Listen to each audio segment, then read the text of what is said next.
ನಮಸ್ಕಾರ ವಿದ್ಯಾರ್ಥಿಗಳೇ, ಕಳೆದ ವಿಡಿಯೋದಲ್ಲಿ ನಾವು ಶ್ವಸನ ಸಂಸ್ಥೆಯ ಬಗ್ಗೆ ಅಭ್ಯಾಸವನ್ನು ಮಾಡಿದ್ದೇವೆ. ಈಗ ನಾವು ರಕ್ತಾಭಿಸರಣ ಸಂಸ್ಥೆಯ ಬಗ್ಗೆ ಅಭ್ಯಾಸವನ್ನು ಮಾಡುತ್ತಿದ್ದೇವೆ. ಅದಕ್ಕೂ ಮೊದಲು ಸ್ವಲ್ಪ ನೆನಪಿಸಿಕೊಳ್ಳಿರಿ ಎಂದಿದೆ. ರಕ್ತಾಭಿಸರಣ ಸಂಸ್ಥೆ ಎಂದರೆ ಏನು?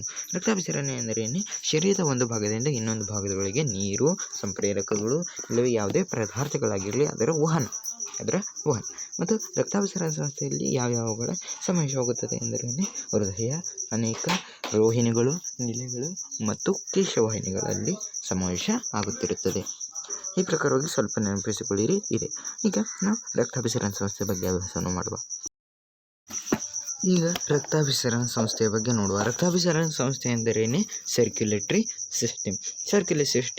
ಸಿಸ್ಟಮ್ ಎಂದು ಇದಕ್ಕೆ ಇಂಗ್ಲಿಷ್ನಲ್ಲಿ ಎನ್ನುತ್ತಾರೆ.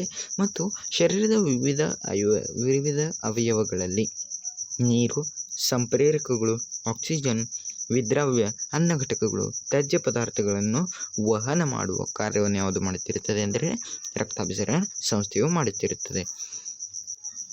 ಮನುಷ್ಯರು ಮತ್ತು ಅದಕ್ಕಿಂತ ಇಲ್ಲವೇ ಆ ವರ್ಗದ ಉಚ್ಚ ವರ್ಗದ ಪ್ರಾಣಿಗಳು ಯಾವಿರುತ್ತವೆ ಎಂದರೆ ಉಚ್ಚ ವರ್ಗದ ಎಂದರೆ ಹೈಲಿ ಕಾಂಪ್ಲೆಕ್ಟಿವ್ ಇದ್ದವು ಎಂದರೆ ಅವುಗಳ ಶರೀರ ರಚನೆ ಸ್ವಲ್ಪ ಕ್ಲಿಷ್ಟಕ ಇದ್ದ ಸರಳವಾಗಿ ಇಲ್ಲಲಾರದ ಎಂದರೆ ಉದಾಹರಣೆಗೆ ಈಗ ಬ್ಯಾಕ್ಟೀರಿಯಾಗಳಿರ್ತವೆ, ಅವುಗಳಲ್ಲಿ ಇರುವುದಿಲ್ಲ ರಕ್ತಾಭಿಸರಣ ಸಂಸ್ಥೆ.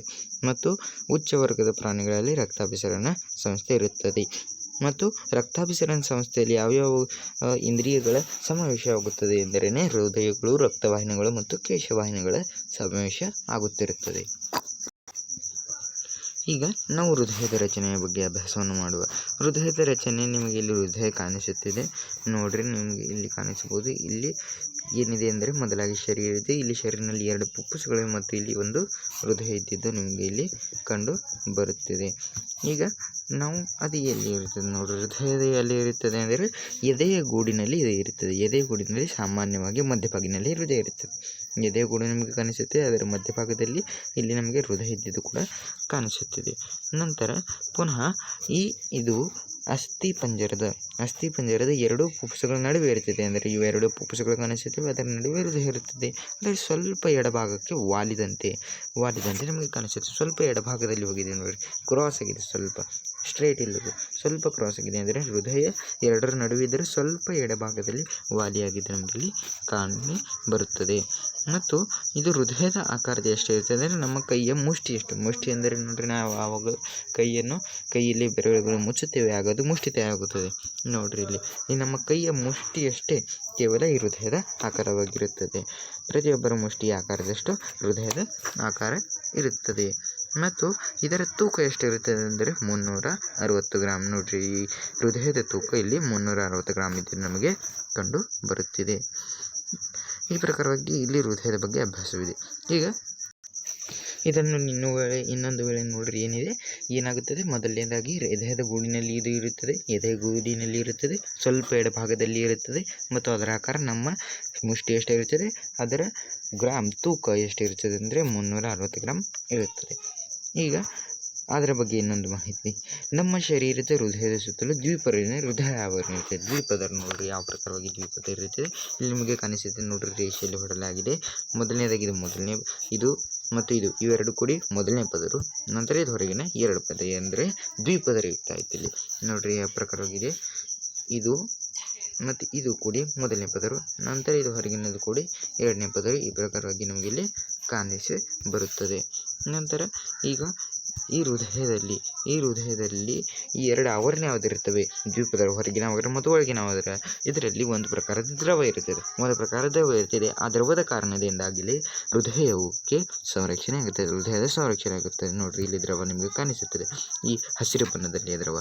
ಈ ದ್ರವ ಹಸಿರು ಇರುವುದಿಲ್ಲ, ನಾನು ಇಲ್ಲಿ ಕಲರ್ ಕೊಟ್ಟಿದ್ದೇನೆ, ಹಸಿರು ಇರುವುದಿಲ್ಲ. ಅದು ಆ ದ್ರವದಿಂದ ಕಾರಣವಾಗಿಯೇ ಅಲ್ಲಿ ಆ ಹೃದಯದ ಸಂರಕ್ಷಣೆ ನಮಗೆ ಆಗುತ್ತಿರುತ್ತದೆ, ನಿಮಗೆ ಕಾಣಿಸಬಹುದು.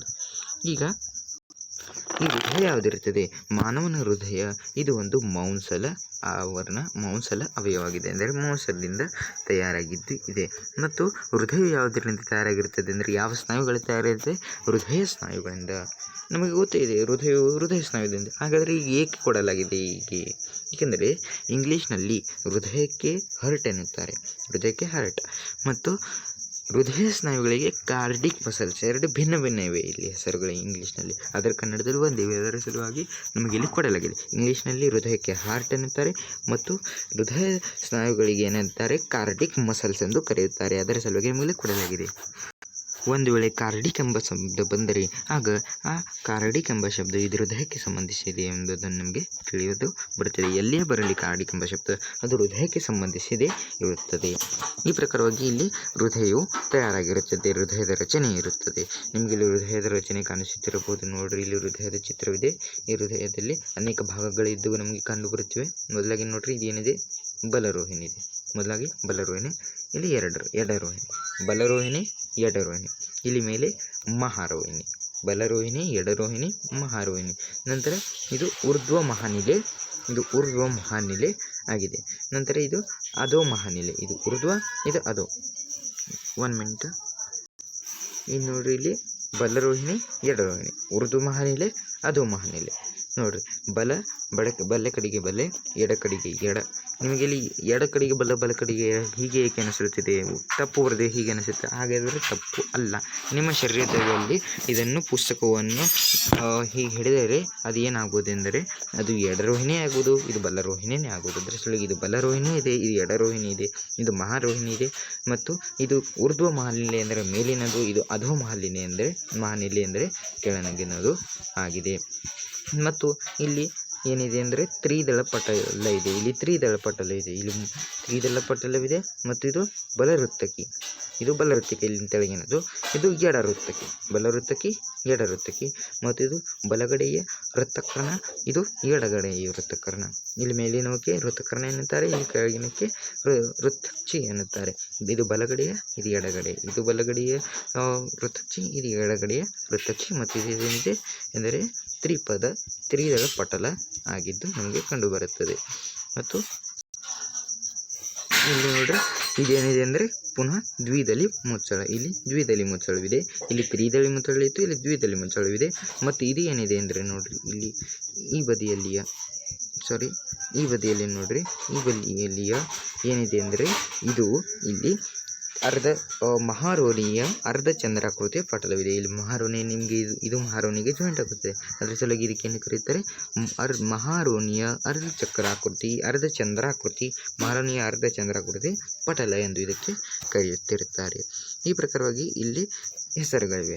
ಮೊದಲನೇದಾಗಿ ನೋಡ್ರಿ, ಇದೇನಿತ್ತು ಬಲರೋಹಿಣಿ, ಇದು ಎಡರೋಹಿಣಿ, ಇದು ಮಹಾರೋಹಿಣಿ. ನಂತರ ಇದು ಊರ್ಧ್ವ ಮಹಾನಿಲೆ ಮತ್ತು ಇಲ್ಲಿ ಅಧೋ ಮಹಾನಿಲೆ ಆಯಿತು. ನಂತರ ಪುನಃ ಇಲ್ಲಿ ಏನಿದೆ ಅಂದರೆ ಬಲವೃತ್ತಕಿ, ಇಲ್ಲಿ ಎಡವೃತ್ತಚ್ಚಿ, ಇಲ್ಲಿ ಬಲಗಡೆಯ ವೃತ್ತಕರ್ಣ, ಇಲ್ಲಿ ಎಡಗಡೆಯ ವೃತ್ತಕರ್ಣ. ಮತ್ತು ಇಲ್ಲಿ ದ್ವಿದಳ ಪಟಲ, ಇಲ್ಲಿ ತ್ರಿದಳ ಪಟಲ. ಮತ್ತು ಇಲ್ಲಿ ಮಹಾರೋಣಿಯ ಚಂದ್ರಾಕೃತಿ, ಅರ್ಧ ಚಂದ್ರಾಕೃತಿ ಪಟಲ. ಹೀಗೆ ಈ ಹೃದಯದ ಭಾಗಗಳಿವೆ. ಈ ಹೃದಯದ ಭಾಗಗಳ ಹೆಸರುಗಳನ್ನು ನೀವು ಖಂಡಿತ ಇಲ್ಲಿ ನೆನಪಿನಲ್ಲಿ ಇಡಿರಿ, ಏಕೆಂದರೆ ಇದು ಪರೀಕ್ಷೆಯಲ್ಲಿ ಕೇಳಬಹುದು. ಪರೀಕ್ಷೆಯಲ್ಲಿ ಚಿತ್ರವನ್ನು ಕೊಡುತ್ತಾರೆ, ಅದರ ಹೆಸರುಗಳನ್ನು ಬರೆಯಿರಿ ಎಂದು ಹೇಳ್ತಾರೆ. ಇಲ್ಲವೇ ಹೃದಯದ ಚಿತ್ರವನ್ನು ಕೊಟ್ಟು ಹೃದಯದ ಚಿತ್ರವನ್ನು ತೆಗೆದು ಅದರ ಹೆಸರುಗಳನ್ನು ಕೊಡಿರಿ ಎಂದು ಕೂಡ ಹೇಳುತ್ತಿರುತ್ತಾರೆ. ಅದರ ಸಲುವಾಗಿ ಇದರ ಹೆಸರುಗಳನ್ನು ನೀವು ಖಂಡಿತವಾಗಿ ಇಲ್ಲಿ ಅಭ್ಯಾಸವನ್ನು ಮಾಡಿರಿ. ಈಗ ಇದರ ಮುಂದೆ ನೋಡ್ರಿ, ಏನಿದೆ ಅಂದರೆ ಹೃದಯದ ಸ್ನಾಯುಗಳ ಬಗ್ಗೆ ಇಲ್ಲಿ ನೋಡ್ರಿ. ಹೃದಯದ ಸ್ನಾಯುಗಳು ಅನೈಚ್ಛಿಕವಾಗಿರುತ್ತದೆ. ಅನೈಚ್ಛಿಕ ಎಂದರೆ ನಮ್ಮವು ಕಂಟ್ರೋಲ್ದಲ್ಲಿ ಇರುವುದಿಲ್ಲ. ನೀವು ನೋಡ್ರಿ, ಈಗ ನಾವು ಕೈಯನ್ನು ಹೇಗೆ ಬೇಕಾ ಹಾಗೆ ನಡೆಸುತ್ತಿರುತ್ತೇವೆ, ಯಾವಾಗ ಬೇಕಾಗ ಬರುತ್ತೇವೆ, ಯಾವಾಗ ಬೇಕಾಗ ಅದನ್ನು ಮೇಲೆ ಕೆಳಗೆ ಮಾಡುತ್ತೇವೆ ಅಂದರೆ ಇದು ನಮಗೆ ಐಚ್ಛಿಕವಿದೆ. ಮತ್ತು ಅನೈಚ್ಛಿಕ ಎಂದರೆ ಅವು ನಮ್ಮ ಕಂಟ್ರೋಲ್ದಲ್ಲಿ ಇರುವುದಿಲ್ಲ. ನಾವು ಯಾವಾಗ ನಿಲ್ಲುತ್ತೇವೆ ಅದು ನಿಲ್ಲುವುದಿಲ್ಲ. ಇದರ ಬಗ್ಗೆ ನಾವು 6ನೇ ತಲೆಯಲ್ಲಿ ಅಭ್ಯಾಸವನ್ನು ಮಾಡಿದ್ದೇವೆ. ಅನೈಚ್ಛಿಕ ಎಂದರೇನು, ಐಚ್ಛಿಕ ಎಂದರೆ ಸ್ವಲ್ಪದರಲ್ಲಿ ಹೇಳಿದ್ದೇನೆ ನಾನು. ಅನೈಚ್ಛಿಕವಾಗಿ ಇರುತ್ತವೆ ಹೃದಯದ ಸ್ನಾಯುಗಳು. ನಂತರ ಹೃದಯದ ಆಕುಂಚನ ಮತ್ತು ಶಿಥಿಲೀಕರಣವು ನಿಶ್ಚಿತ ಲಯಬದ್ಧತೆಯಿಂದ ಆಗುತ್ತಿರುತ್ತದೆ. ಮತ್ತು ಇದಕ್ಕೆ ಏನಂತಾರೆ? ಹೃದಯದ ಬಡಿತ ಎಂದು ಕರೆಯುತ್ತಾರೆ. ನಿಶ್ಚಿತ ಲಯಬದ್ಧತೆ ನೋಡ್ರಿ ಎಂದರೇನೆ ಒಂದು ವೇಳೆ ಆಕುಂಚನ ಮತ್ತು ಇನ್ನೊಂದು ವೇಳೆ ಅಲ್ಲಿ ಒಂದು ವೇಳೆ ಆಕುಂಚನ ನಂತರ ಇನ್ನೊಂದು ವೇಳೆ ಶಿಥಿಲೀಕರಣ, ಹೀಗೆ ಒಂದರ ನಂತರ ಒಂದರ ಹೀಗೆ ಆಗುತ್ತಾ ಇರುತ್ತಿರುತ್ತವೆ. ಅದರ ಸಲುವಾಗಿ ಇಲ್ಲಿ ಲಯಬದ್ಧತೆ ಎಂದಿರುತ್ತಾರೆ. ಮತ್ತು ಇದಕ್ಕೆ ಏನಿರ್ತಾರೆ? ಹೃದಯದ ಬಡಿತ. ಇಲ್ಲಿ ನೀವು ನೋಡ್ರಿ, ಒಂದು ವೇಳೆ ಹೃದಯದ ಆಕುಂಚನವಾಗುತ್ತದೆ, ಒಂದು ವೇಳೆ ಅದರ ಶಿಥಿಲೀಕರಣ ಲಯಬದ್ಧತೆಯಿಂದ ಆಗುತ್ತದೆ. ಈ ಪ್ರಕಾರವಾಗಿ ಇಲ್ಲಿ ಹೃದಯದ ಬಡಿತ ಆಗುತ್ತಿರುತ್ತದೆ. ಈಗ ಹೃದಯದ ಒಳಗಿನ ಭಾಗದಲ್ಲಿ ನೋಡಿದರೆ ಅದರ 2 ಭಾಗಗಳಾಗುವ, 2 ಯಾವ್ಯಾವ ಭಾಗಗಳಾಗುವ ನೋಡ್ರಿ. ಇಲ್ಲಿ ಮೊದಲನೇ ಭಾಗ, ಇಲ್ಲಿ ಈಗ ಇಲ್ಲಿ ಎರಡನೇ ಭಾಗ, ಹೀಗೆ 2 ಭಾಗಗಳು ಆಗುತ್ತಿರುತ್ತವೆ. ಇಲ್ಲಿ ನಿಮಗೆ ಕೆಂಪು ಪಟ್ಟಿಯಲ್ಲಿ ಕಾಣಿಸುತ್ತದೆ ನೋಡ್ರಿ, 2 ಭಾಗಗಳು ಹೀಗೆ ಹೃದಯದ ಆಗುತ್ತಿರುತ್ತವೆ. ಮತ್ತು ಇಲ್ಲಿ ನೋಡ್ರಿ 2 ಭಾಗಗಳಾಗುತ್ತಿರುತ್ತವೆ ಮತ್ತು ಇಲ್ಲಿ ಅದರ 4 ಭಾಗಗಳು ಕೂಡ ಆಗುತ್ತವೆ. ಒಂದು ವೇಳೆ ನಾವು ಮೇಲಿಂದ ಕೆಳಗೆ ಮಾಡಿದರೆ ಈ 2 ಭಾಗಗಳಲ್ಲಿ ಕೂಡ 4 ಭಾಗಗಳಾಗುತ್ತವೆ ನೋಡ್ರಿ. ಯಾವ ಪ್ರಕಾರವಾಗಿ ಈ ಮೊದಲನೇದಾಗಿ ಈ ಭಾಗಗಳು ಮತ್ತೆ 2 ಕೋಣೆಗಳಾಗುತ್ತಿರುತ್ತವೆ, ಏಕೆಂದರೆ ಮೇಲಿನ ಭಾಗ ಮತ್ತು ಕೆಳಗಿನ ಭಾಗ ಹೀಗೆ ಒಟ್ಟು 4 ಭಾಗಗಳು ಎನ್ನುತ್ತಾರೆ. ಮತ್ತು ಮೇಲಿನವಕ್ಕೆ ವೃತ್ತಕರ್ಣ ಎನ್ನುತ್ತಾರೆ ಮತ್ತು ಕೆಳಗಿನವಕ್ಕೆ ವೃತ್ತಾಕ್ಷಿ ಎನ್ನುತ್ತಾರೆ. ಇದರಲ್ಲಿ ನಿಮಗೆ ಕಾಣಿಸುತ್ತೆ ಚೌಕೋನ್ ಬಾಕ್ಸ್ನಲ್ಲಿ ಯಾವ ಇವೆ ಅವು ಅಲ್ಲಿ ವೃತ್ತಕರ್ಣ ಇವೆ ಮತ್ತು ಆಯತದಲ್ಲಿ ಯಾವಿವೆ ಅವು ವೃತ್ತಾಕ್ಷಿ ಇವೆ. ಈ ಪ್ರಕಾರವಾಗಿ ಇಲ್ಲಿ ಇರುತ್ತವೆ. ಈ ಪ್ರಕಾರವಾಗಿ ಒಟ್ಟು ಹೃದಯದ 4 ಭಾಗಗಳು ಆಗುತ್ತವೆ. ಈಗ ನಾವು ಹೃದಯದಲ್ಲಿ ರಕ್ತವು ಹೀಗೆ ಹೋಗುತ್ತದೆ. ಇದು ಪುಸ್ತಕದಲ್ಲಿ ಕೊಡಲಾಗಿಲ್ಲ, ಆದರೆ ಪುಸ್ತಕದಲ್ಲಿ ಇದು ರಚನೆ ಕೊಡಲಾಗಿದೆ, ಆದರೆ ನಮಗೆ ಕೇಳಬಹುದು ಎಂಬುದರ ಸಲುವಾಗಿ ನಾನಿಲ್ಲಿ ಹೇಳುತ್ತಿದ್ದೇನೆ. ಮೊದಲಾಗಿ ನೋಡಿರಿ, ಇಲ್ಲಿ ಎಲ್ಲ ಹೆಸರುಗಳಿವೆ, ಹೆಸರುಗಳನ್ನು ನೀವು ನೋಡಿರಿ. ಇಲ್ಲಿ ಕೆಂಪು ಇಲ್ಲಿ ಯಾವ ಕರಿ ಬಣ್ಣದ ನಿಮಗೆ ಕಾಣಿಸುತ್ತದೆ ನೋಡಿರಿ, ಇದು ಹೃದಯ. ಇಲ್ಲಿ ಒಂದು ರಕ್ತವಿದೆ ಎಂದು ತಿಳಿದುಕೊಳ್ಳಿರಿ. ರಕ್ತದ ಅದು ಒಂದೇ ತೇಲ ಬಹಳಷ್ಟು ಬರುತ್ತೆ, ಅದರಲ್ಲಿ ಒಂದು ನಾನು ಇಲ್ಲಿ ತೋರಿಸಿದ್ದೇನೆ. ಇಲ್ಲಿ ಮೊದಲಾಗಿ ಬರುತ್ತದೆ, ನಂತರ ಅದು ಇಲ್ಲಿಂದ ಮೇಲೆ ಕೆಳಗೆ ಬರುತ್ತದೆ, ನಂತರ ಅಲ್ಲಿ ಕೆಳಗೆ ಬರುತ್ತದೆ, ನಂತರ ಅಲ್ಲಿಂದ ಮುಂದೆ ಬರುತ್ತದೆ, ಮುಂದೆ ಬಂದ ನಂತರ ಇಲ್ಲಿ ಮೇಲೆ ಹೋಗುತ್ತದೆ ಮತ್ತು ಇಲ್ಲಿ ಬರುತ್ತದೆ. ಇಲ್ಲಿಂದ ಇಲ್ಲಿ 2ಗಳಾಗುತ್ತಿರೋದು ನೋಡಿ. ಏಕೆ 2 ಅದು ಇಲ್ಲೇನಿದೆ, ಇಲ್ಲಿಂದ ಹೀಗೆ ಹೋಗುವಾಗ ಇವು 2 ಭಾಗಗಳು, ಅಲ್ಲಿಂದ ಎಲ್ಲಿಂದ ಬದಿಯಿಂದ ಕೂಡ ಹೋಗಬಹುದು. ಅದರ ಸಲುವಾಗಿ ಇಲ್ಲಿ 2 ತೋರಿಸಿದೆ, ಯಾವ ಬದಿಯಿಂದ ಕೂಡ ಹೋಗಬಹುದು. ಮತ್ತು ಇಲ್ಲಿ ಪುನಃ ನೋಡ್ರಿ, ಇಲ್ಲಿ ಎಲ್ಲಿ ಹೋಗುತ್ತವೆ ಇವು 2 ರೋಹಿಣಿ ಮತ್ತು ಬಲರೋಹಿಣಿ, 2 ರೋಹಿಣಿ ಮತ್ತು ಬಲರೋಹಿಣಿಗಳು ಇವು ಇಲ್ಲಿ ಪುಪ್ಪುಸಗಳ ಬಳಿಗೆ ಹೋಗುತ್ತವೆ. ಇಲ್ಲಿಂದ ಇಲ್ಲಿ ಮೇಲಿನಿಂದ ಅಶುದ್ಧ ರಕ್ತ ಬರುತ್ತಿತ್ತು ನೋಡ್ರಿ. ಇಲ್ಲಿಂದ ಇಲ್ಲಿ ಮೇಲೆ ಯಾವುದಿದೆ ಮೊದಲನೇ ಚಿತ್ರದಲ್ಲಿ ಇಲ್ಲಿ ಮೇಲಿಂದ ಅಶುದ್ಧ ರಕ್ತ ಬರುತ್ತಿದೆ ನೀಲಿ ಬಣ್ಣದಲ್ಲಿ, ಮತ್ತು ಈ ಅಶುದ್ಧ ರಕ್ತವು ಪುನಃ ಎಲ್ಲಿ ಹೋಗುತ್ತದೆ ಅಂದರೆ ಈ ಅಶುದ್ಧ ರಕ್ತವು ಪುಪ್ಪುಸಗಳ ಬಳಿಗೆ ಹೋಗುತ್ತದೆ ಮತ್ತು ಅಲ್ಲಿಂದ ಅದು ಪುನಃ ಪುಪ್ಪುಸಗಳ ಬಳಿ ಹೋಗುವ ನಂತರ ಅಲ್ಲಿಂದ ಶುದ್ಧವಾಗುತ್ತದೆ ಮತ್ತು ಪುನಃ ಇಲ್ಲಿ ಈ 2 ಕಾಣಿಸುತ್ತವೆ ನೋಡ್ರಿ. ಇದರಿಂದ ಇಲ್ಲಿ ಒಳಗೆ ಬರುತ್ತದೆ. ಒಳಗೆ ಇಲ್ಲಿ 2ರಿಂದ ಯಾವುದರಲ್ಲಿಂದ ಕೂಡ ಬರಬಹುದು. ಅದರ ಸಲುವಾಗಿ ಇಲ್ಲಿ ತರಿಸಿದೆ. ಮತ್ತು ಬಂದ ನಂತರ ಎಲ್ಲಿ ಹೋಗುತ್ತವೆ, ಈ ಬದಿಯಲ್ಲಿ ಹೋಗುತ್ತವೆ ಮತ್ತು ಅಲ್ಲಿಂದ ಪುನಃ ಈ ಬದಿಯಲ್ಲಿ ಬರುತ್ತವೆ, ಈ ಬದಿಯಿಂದ ಪುನಃ ಹೀಗೆ ಹೋಗುತ್ತವೆ, ಇಲ್ಲಿಂದ ಪುನಃ ಇಲ್ಲಿ ಬರುತ್ತವೆ. ಈ ಬಂದ ನಂತರ ಇಲ್ಲಿ 3 ಭಾಗಗಳು ಕಾಣಿಸಿದೆ. ಈ 3 ಭಾಗಗಳಿಂದ ಎಲ್ಲಿಂದ ಕೂಡ ಹೋಗಬಹುದು. ಅದರ ಸಲುವಾಗಿ ನಾನು ಇಲ್ಲಿ 3 ತೋರಿಸಿದ್ದೇನೆ. ಮತ್ತು ಈ 3ರಿಂದ ಪುನಃ ಶರೀರದ ತುಂಬೆಲ್ಲ ಹರಡುತ್ತವೆ. ಈ ಪ್ರಕಾರವಾಗಿ ಇಲ್ಲಿ ರಕ್ತಾಭಿಸರಣ ಸಂಸ್ಥೆಯ ಕಾರ್ಯದಲ್ಲಿ ಹೃದಯದ ಕಾರ್ಯ ತುಂಬ ಮಹತ್ವದ್ದು ಆಗಿರುತ್ತದೆ. ರಕ್ತ ಶುದ್ಧೀಕರಣದಲ್ಲಿ ಮತ್ತು ರಕ್ತಾಭಿಸರಣದಲ್ಲಿ ಶರೀರದಲ್ಲಿ ಭಿನ್ನ ಭಿನ್ನ ಅವಯವಗಳಲ್ಲಿ ರಕ್ತವನ್ನು ಕಳಿಸುವ ಕಾರಣ ಈ ಮಹಾರೋಹಿಣಿಯಿಂದ ಆಗುತ್ತಿರುತ್ತದೆ ಕಾರ್ಯ. ಅದರ ಸಲುವಾಗಿ ಈ ಹೃದಯವು ತುಂಬ ಮಹತ್ವದ್ದು ಆಗಿರುತ್ತದೆ.